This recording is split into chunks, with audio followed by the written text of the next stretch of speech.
पश्चिम उड़ीसा में जो आंचलिक वैषम्यता है उसको दूर करने के लिए इस एरिया में केवीके और वेस्टर्न उड़ीसा में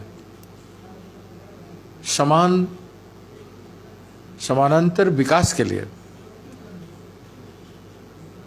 केवीके एरिया में एक ऑटोनोमस काउंसिल का निर्माण हो। संविधान के तहत जिस तरह से गोरखालैंड में जिस तरह का ऑटोनोमस काउंसिल है उस तरह का ऑटोनोमस काउंसिल हो और यहाँ का विकास को दुगना रफ्तार से लिया जाए ताकि ये कोस्टल एरिया जैसे विकास कर सके। उसके साथ साथ महाकौशल आंदोलन की मांग चल रहा है राज्य बनाने का,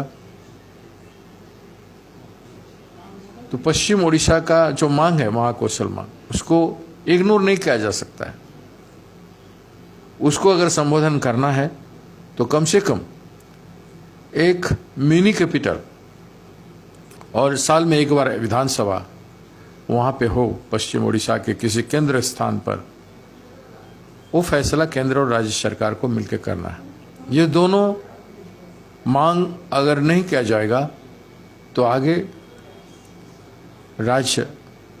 उड़ीसा राज्य में कौशल राज्य का मांग जोर से पकड़ सकता है और राज्य अलग होने में कोई नहीं रोक सकता। आज तक जो चीज़ें पर अवहेलना किया गया है उसको केंद्र और राज्य की सरकार संबोधन करने की आवश्यकता है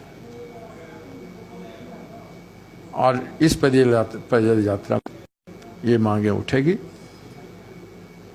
आने वाले दिनों में ये तीन जो महत्वपूर्ण बातें हमने कहा, नारी के प्रति सम्मान, केवीके ऑटोनोमस काउंसिल और पश्चिम उड़ीसा में मिनी कैपिटल, ये अगर नहीं होगा तो उसके लिए बड़ी लड़ाई लड़ी जाएगी।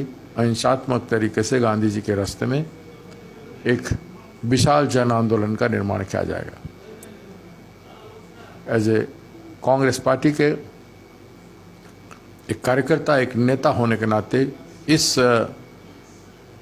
अंचल को, इस इलाके को मैं पिछले 40 साल में विद्यार्थी के समय से आज तक मैं संघर्ष करते आया हूं और आने वाले दिनों में इन सब मुद्दों पर संघर्ष करना और सतत और निरंतर किया जाएगा।